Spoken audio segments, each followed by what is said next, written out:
Нэгэн охин харагдсан хайрцаг олж дотор нь төгжигдсөн байсан ад сэтгэрийг санамсаргүйгээр чөлөөлнө.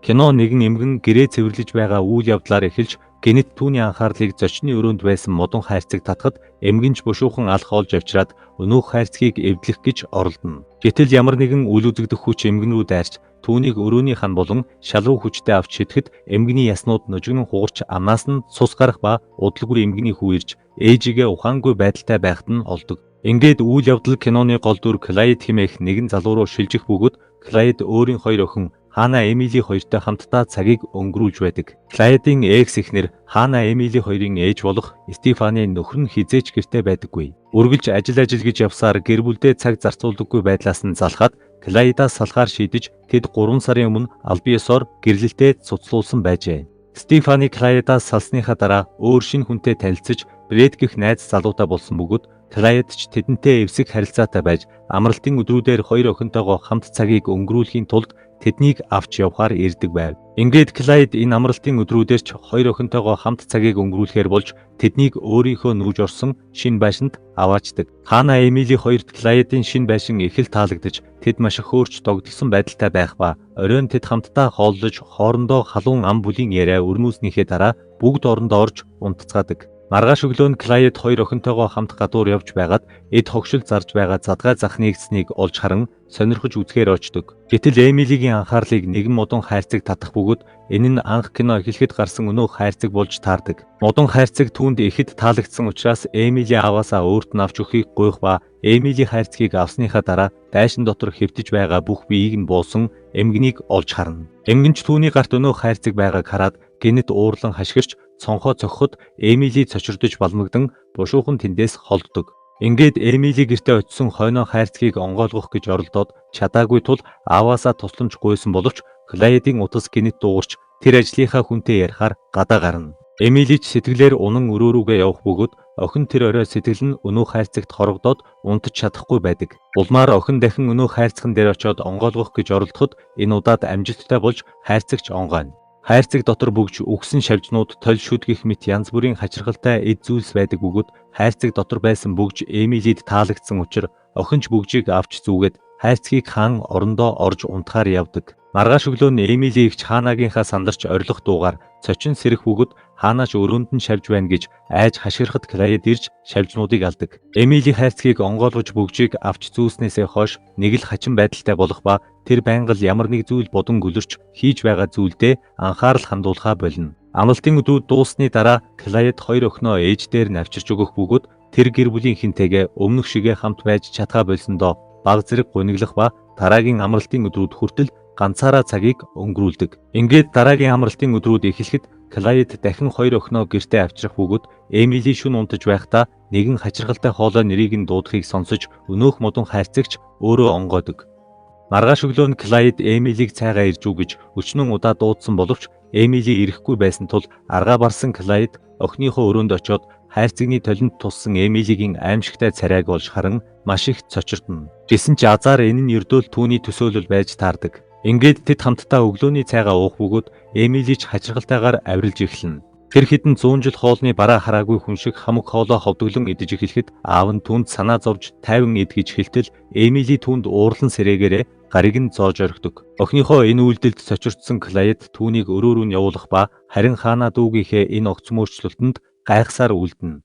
Оройн Хана шүдээ угааж байхдаа угаалгын өрөөнд шавжнууд нисхийг анзаарч тэднийг дагаж явсаар дүүгийнхээ өрөөнд очтол Эмилигийн өрөөгөөр дүүр нэрвэхэнүүд шавсан байдаг бөгөөд үүнийг харсан Клайд бушуухан шиг шавж устгалтын кампани дууддаг. Дараа нь Клайд урдын адил хоёр охиноо ээжид нь хүргэж өгөх бөгөөд тэр экс эхнэрээсээ сүүлийн үед Эмили нэг л хачиргалтай ажиллах болсон талаар асуудаг. Стефаны үүнийг аав ээж хоёр нь салснаас болоод сэтгэл санаа нь хямарсных гэж үзээд Эмилиг удахгүй буцаад хэвийн байдалд орно гэж Клайдыг тайвшруулдаг. Нэг өдөр Клайд Эмилитэй утсаар ярьтал охин нь түүнийг хайрцагт нь хүрч болохгүй гэж анхааруулдаг. Клайд үүнийг сонсоод охин нь энэ хайрцагны юунд нь болоод хүмүүсээс харамлаад байгааг ойлгохгүй хайрцгийг онгойлгож үзээд дотроос нь зөвхөн хуучирч муудсан хэрэггүй зүйлсэл олдог. Эмили ч хайрцагндаа санаа зовж ааваараа гэртээ авчруулан дараа нь хичээлүүгээ авч явах бөгөөд ангийнх нь нэг хүү хайрцагт хүрэхийг харсан Эмили гинэт маш их уурлан өнөөх хүрүү дайрна.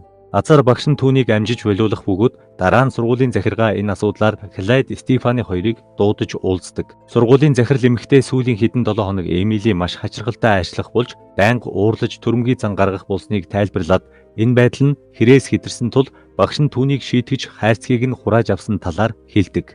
Оройн Эмилигийн багш ангидаа ганцаараа байхдаа сониуч зандаа хөтлөгдөн хайрцгийг онгойлгох гэж оролдох ба гэтэл гэнэт ямар нэгэн үйл үзэгдэх хүч түүн рүү дайрч багш эмэгтэйч цонхоор унаж амиа алддаг.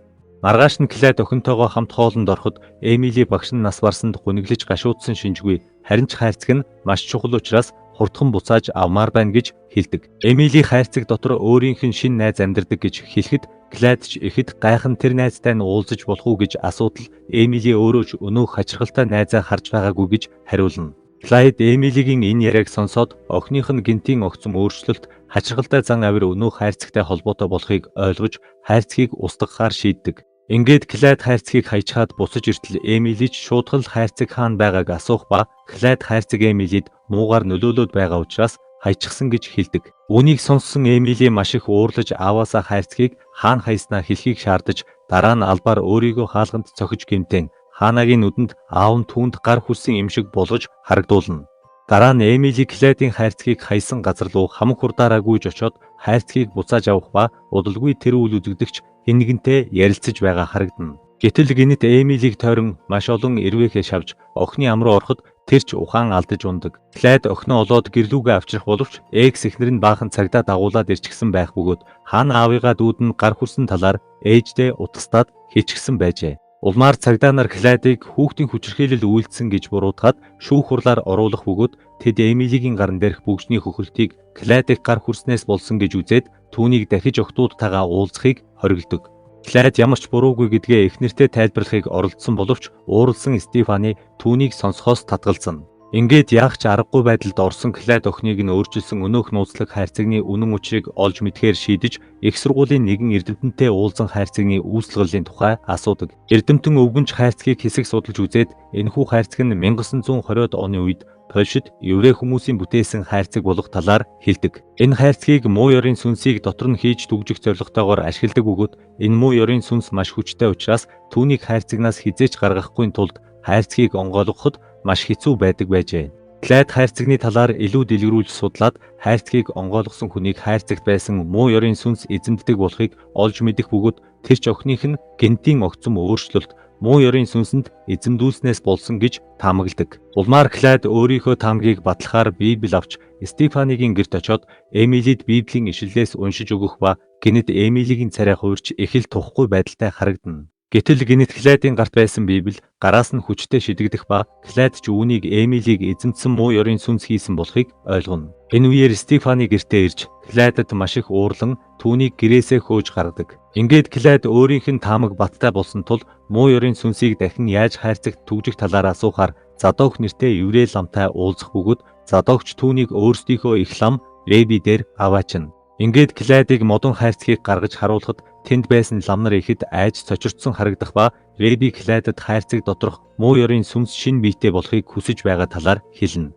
Түүний тайлбарласнаар сүнсэнд эзэмдүүлэхэд тодорхой үе шатууд шаарддаг бөгөөд эхлээд дуу хоолой нь сонсогдож дараа нь биетээр харагдаж харин хамгийн сүүлд муу ёрын сүнс бие рүү нэвтрэн орж улмаар сүнсийг нь бүрэн эзэмдснээр бие нь үрд муу ёрын сүнснийх болдог байна. Реби Эмилиг хамгийн сүүлийн үе шат дээр байгаа талаар хэлээд хэрвээ ямар нэгэн зүйл хийхгүй бол охины биеийг муу ёрын сүнс үрд эзэмших болно гэж хэлдэг. Клайд үүнийг сонсоод сүнс зайлуулах зан үйл хийж охиныг нь аврах боломжтой эсхийг асуухад Реби сүнс зайлуулах зан үйл хитрхи эрсдэлтэйгээд хамгийн аюулгүй арга бол муу ёрын сүнсний жинхэнэ нэрийг дуудан хайрцагт буцааж түгжих гэж хэлдэг. Гэсэн ч харамсалтай нь хинч муу ёрын сүнсний нэрийг мэдэхгүй байв. Ингээд лам нар өөр зүйлээр тусалж чадахгүй гэдгээ хэлэхэд Клайд сэтгэлээр унан тэндээс явах ба гэтэл Задок түүний араас ирээд муу ёрын сүнсний жинхэнэ нэрийг мэдэхэд нь туслахаар болдог. Дараа нь тэд Эмилитэй уулзахаар явах ба энэ зуур Задок муу ёрын сүнсний талаар илүү ихийг олж мэдхээр хайрцгийг судалж байгаад хайрцаг доторх тол сэжигтэй санагдсан тул хагалж үздэг. Гэтэл муу ёрын сүнсний нэр ил гарч ирэх бөгөөд энэ нь хүүхдүүдийг хулгайлдгаараа алдартай аби зүү хэмээх сүнс байж таардаг. Энэ зуур Стефани гэртээ байхдаа гал тогооныхоо өрөөнөөс хачиргалтай чимээ гарахыг сонсож очиж шалгахад Эмили маш хачиргалтай авирлан хөргөгчөнд байгаа зүйлсийг бүхлээр нэдэж ширээн дээрх шилэн аягнуудыг хагална. Стефаны охиноо тайвшруулахаар оролдсон боловч Эмилийг гинэт алга болсноо ард нь гарч ирэн ээж рүүгээ шилний хагархаа барин ойртох ба муу ёрын сүнс түүнийг ээжигээ алгиж ятгадаг. Ингээд Эмили ээж рүүгээ дайрсан боловч яг эзэгтэй үед өөрийнхөө биеийг амжиж хяндаг. Маргааш өглөө нь Стефаныгийн шинэ найз залуу Брэд Эмили түүнүү их л хачиргалтай байдлаар гүлрэн зогсож байгааг анзаарах бөгөөд удсанчгүй гинэт хүчтэй салхиж Брэдийн амнаас цус гарan бүх шүднүүд нь нэг нэгээрээ унаж эхэлдэг. Ингээд айсан Брэд ч машинтайгаа тэндээс зүгтаах ба удалгүй Эмилигийн бие хүчтэй татуулзан чичирч газарт ухаан алдан ундаг. Стефаны охиноо эмнэлэгт яаралтай хүргэж харин хаана дүүгийнхээ байдлын талаар аавдаа уцтаж хэлэхэд үүнийг сонссон Клайд Задок хоёрч шуудхан эмнэлэг рүү явцгаана. Эмнэлэг дээр Эмилийг рентгенд харуулах үед Стефаны хаана хоёр Эмилигийн биеэс нэгэн аимшигтай царайг олж харах бөгөөд үүнийг харсан тэд ч маш их айж цочирддог. Ингээд удалгүй Клайд Задок хоёр тэдэн дээр ирж Клайд эхнэртэй охиных нь биеийг маш хүчтэй муу ёрын сүнс эзэмдсэн талаар хэлж Задоктой хамт муу ёрын сүнсийг хайрцаг дотор дахин түгжих зан үйл хийх шаардлагатайг тайлбарладаг. Стефаны ч охиныхоо амийг аврахын тулд тэдэнд зан үйл хийхийг зөвшөөрч тэд Эмилийг нэгэн хөнгүй хоосон өрөөнд аваачна. Ингээд Задокийг зан үйлээ хийхээр бэлдэж эхэлтэл муу ёрын сүнс маш хүчтэй учраас тэднийг эсэргүүцэн тэмцэж эцэст нь орон дээрээс үсрэн буугаад муухай дуугаар хашгирснаа өрөөнөөс зүгтэж алга болдог. Клайд ч охиныхоо араас хөөж түүнийг гүйцэж ирэхэд охины биед орсон муу ёрын сүнс Эмилигийн хоолоогоор "Аава та надаас айгаад байгаа юм уу?" гэж асууснаа гинэт Клайд руу үсрэн дайрна. Цөхөрсөн Клайд ч охиноо аврахын тулд муу ёрын сүнсийг охиныхоо биеэс гаргаж хүчээр өөрийнхөө бие рүү оруулдаг. Ингээд Стефаны хаана хоёрыг тэднийг тэрхэхэд Эмилигийн гараас бөгжим ултран унаж Клайдын биед орсон муу ёрын сүнс түүнийг хан руу түлхэнэ. Гэсэн ч энэ үед Задок амжиж зан үйлээ хийн залбирлаа уншиж Абизүүгийн нэрийг дуудснаар муу ёрын сүнс ч эцэст нь Клайдын биеэс гарч хайрцагт орох бөгөөд муу ёрын сүнсийг хайрцагт түгжих зан үйл амжилттай болдог. Бүх зүйл дууссаны дараа Клайд гэр бүл нь ямар үн цэнтэй болохыг ойлгож нэртэйгээ эргэж харилцаагаа сайжруулан халуун ам бүлээрээ цагийг өнгөрүүлэх болсон бөгөөд тэр өмнөх алдаанаасаа суралцсан хамгаалт цаг хугацаагаа өөрийнхөө гэр бүлд зориулж байхаар шийддэг.